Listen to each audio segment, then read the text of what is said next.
முதல் நாள் சாதத்தில் தண்ணி ஊற்றி வச்சு அடுத்த நாள் எடுத்துக்கிற பழைய சாதம் ஊட்டச்சத்து நிறைஞ்சதாகவும் பல குடல் சம்மந்தப்பட்ட பிரச்சனைகளுக்கு சிறந்த தீர்வாகவும் மாறுது. நம்ம முன்னோர்கள் இதை தினமும் காலையில் நீராகாரமாக எடுத்துக்கிட்டதுனால தான் அவங்களால நீண்ட ஆயுளோட ஹெல்த்தியாக வாழ முடிஞ்சுது.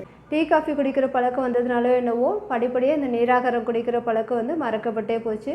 இதோட மகத்துவத்தை புரிஞ்சுக்கிட்டு இப்போ நிறைய பேர் இதை சாப்பிட ஆரம்பித்ததுனால இதை இப்போ ஹோட்டல்ஸ்லையுமே கூட விற்க ஆரம்பிச்சிட்டாங்க.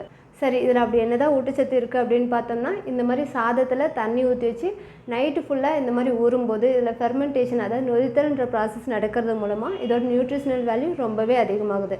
இந்த பழைய சாதத்தை நம்ம 100 கிராம் அளவுக்கு எடுத்துக்கும் போது இதில் இரும்பு சத்து 73.91 மில்லிகிராம்ன்ற அளவுக்கு அதிகமாக நமக்கு கிடைக்குது. அதேமாதிரி calcium, potassium, vitamin B6, vitamin B12, அதேமாதிரி நார்ச்சத்து இதெல்லாமும் கூட இதில் அதிகமாக கிடைக்குது. இதை பற்றி நிறைய ஆராய்ச்சிகள் நடந்திருக்கு. இதில் என்ன சொல்கிறாங்கன்னு பார்த்தோம்னா, இது ப்ரோபயோட்டிக்ஸ் நிறைஞ்ச உணவாக இருக்கிறதுனால நம்ம குடல் ஆரோக்கியத்தை மேம்படுத்தக்கூடிய நல்ல பாக்டீரியாக்கள் இதில் ரொம்ப அதிகமாக கிடைக்கிறதுனால இது நம்ம செரிமான பிரச்சனைகளை சரி பண்ணவும் குடல் ஆரோக்கியத்தை மேம்படுத்தும் இது நமக்கு ரொம்பவே ஹெல்ப் பண்ணுறதா சொல்கிறாங்க. இரிட்டபிள் பவல் சிண்ட்ரோம், செரிமான கோளாறு, வயிற்று புண்ணு, வயிறு உப்பசம், மலச்சிக்கல் இந்த மாதிரியான பிரச்சனைகளுக்கு இது சிறந்த தீர்வாக இருக்குது. Fast food, fried rice, spicy chicken, நல்ல காரசாரமான உணவு இதெல்லாம் சாப்பிட்டு செரிமான பிரச்சனைனால கஷ்டப்படுற இன்றைய ஜென்ரேஷனுக்கு இந்த பழைய சாதம் ஒரு வரப்பிரசாதனை சொல்லலாம்.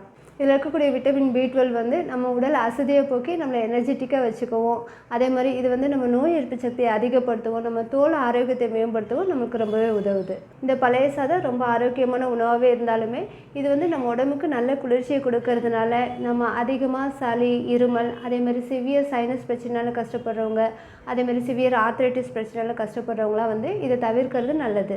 இதில் பொட்டாசியம் சத்து அதிகமாக இருக்கிறதுனால சிறுநீரக பிரச்சனையால் பாதிக்கப்பட்டிருக்கவங்களும் இதை எடுத்துக்கக்கூடாது. இது நம்ம உடல் சூட்டை குறைச்சி குளிர்ச்சியை கொடுக்கறதுனால கோடை காலத்துக்கு ஏற்ற சிறந்த உணவாகவும் இருக்கும். இது நம்ம காலையில் எடுத்துக்கிறது ரொம்பவே நல்லது. அதே மாதிரி இதில் நம்ம தயிர், மோர், சின்ன வெங்காயம் இதெல்லாம் கலந்து எடுத்துக்கும் போது இதோட ஊட்டச்சத்து இன்னுமே அதிகமாகுது. இந்த வீடியோ உங்களுக்கு யூஸ்ஃபுல்லாக இருந்தால் லைக் பண்ணுங்கள். செரிமான பிரச்சனையால் கஷ்டப்படுற உங்கள் ஃப்ரெண்ட்ஸுக்கும் மற்றவங்களுக்கும் ஷேர் பண்ணுங்கள். சேனலை சப்ஸ்கிரைப் பண்ணுங்கள். நன்றி, வணக்கம்.